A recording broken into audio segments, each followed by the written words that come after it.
So, Stephen, you're live on Secular Sexuality. What would you like to talk about? Oh, I'm sorry. I keep going back and forth between you and the screen, or I apologize. Can you hear me okay now? Yes, it's all good. So, Okay, terrific.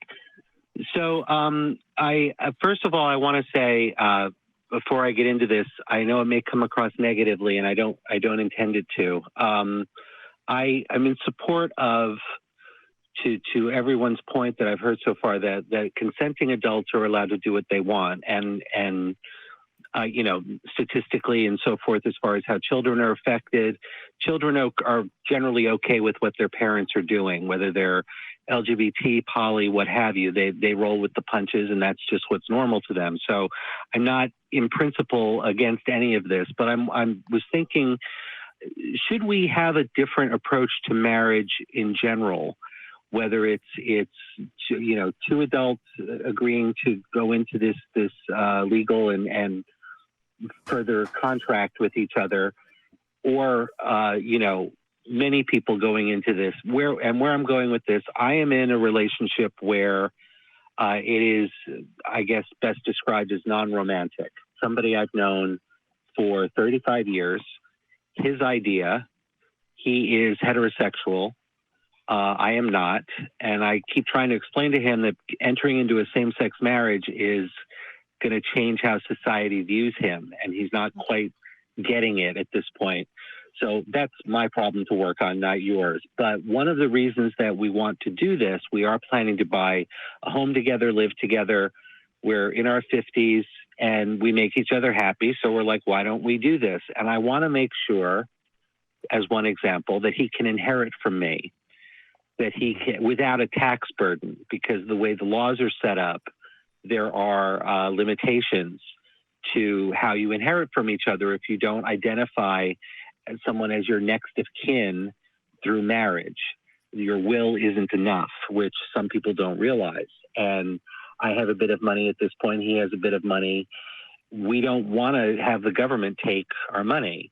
I would also point out that even in marriages of heterosexual couples that end in divorce or what have you, they don't always want the surviving spouse to have custody, or ex-spouse to have custody of their children. And it all becomes kind of a big mess, because even the things that we state in our wills or things that we want to do to protect each other, whether it's our estates, whether it's medical decisions, all of these things, they're not always honored, and even among LGBT people, we know this from, if you go to the wrong state, before it was national at this point, but if you went to the wrong state and that state didn't recognize your marriage, your spouse didn't have any rights if you were in a car accident and went to the hospital. And I do know, people in my life who are poly. I'm fully supportive of them, and these are long-term relationships, and everybody's happy. But it's this legal model that sort of gets to be messy if something happens to somebody. They don't recognize multiple spouses. They don't. And it all depends on the luck of the draw of who you get when you get to the hospital or get into one of these situations, whether it's someone who's going to be sympathetic or otherwise. So I hope this flows into the topic. I see you all nodding, even though I have everything muted. I see you all nodding, so I know you're getting it. But I wonder what you think about the whole model of marriage, if maybe there's an alternate structure. And I hate to say it that way, because that was something that used to be argued back at the LGBT community when we were pursuing marriage. It was, well, what rights do you want? And why do you have to call it marriage? And, my response was, well, when I was a little boy, I didn't grow up thinking I want to be civilly united someday or domestically partnered. I wanted to get married. And we all grow up in this culture. So I get that. And but it does suggest to me at a macro level, whatever we end up calling it, and I'm fine calling it marriage, but if there isn't something else we need to look at, and I appreciate your thoughts, and once again, I'll stop talking. Yeah, the way you're asking the question reminds me that marriage as an institution, as we all sort of understand it, is kind of new and certainly far from perfect. Like, my grandparents lived in Louisiana, and when my grandfather died, his estate pretty much automatically transferred to his oldest son and not his surviving spouse, which in their situation was okay. They were prepared for it. They had set everything up. The son was not a piece of shit and was eager to like take care of his mother. But the reality is that house was more or less bought with her labor, not her husband's. And the idea that it would somehow transfer from her to her son because he has a penis is absolutely asinine. And yet, that was a pretty common idea until somewhat recently, and is still on the books in a lot of places. So, this notion that we would be completely breaking marriage by starting to ask some of these questions, what is it? What is it good for? I can't really hold to that, because even our understanding and idea of it right now is shifting. Yeah, absolutely. And I mean, it really does beg the question, what makes a marriage? Is it having kids? Well, so infertile couples can't be married? Hmm. Is it, being in love? Well, lots of couples have fallen out of love. Plenty of couples were never in love in the first place. There's such a thing as companionate marriage, which is a perfectly valid thing, which is basically what Stephen, the caller, is talking about, is a companionate marriage. I mean, what components do you have to say emotionally between two people, this is a marriage? I kind of feel like that's none of anybody's business. Hmm. And then, of course, we get the spot where government goes and sticks their nose in it. So, what makes a marriage? Well, there's legal stuff, and there's emotional stuff, and there's societal stuff, and social stuff. And I think it's all up for, as we were talking about before, question everything, ask all of it.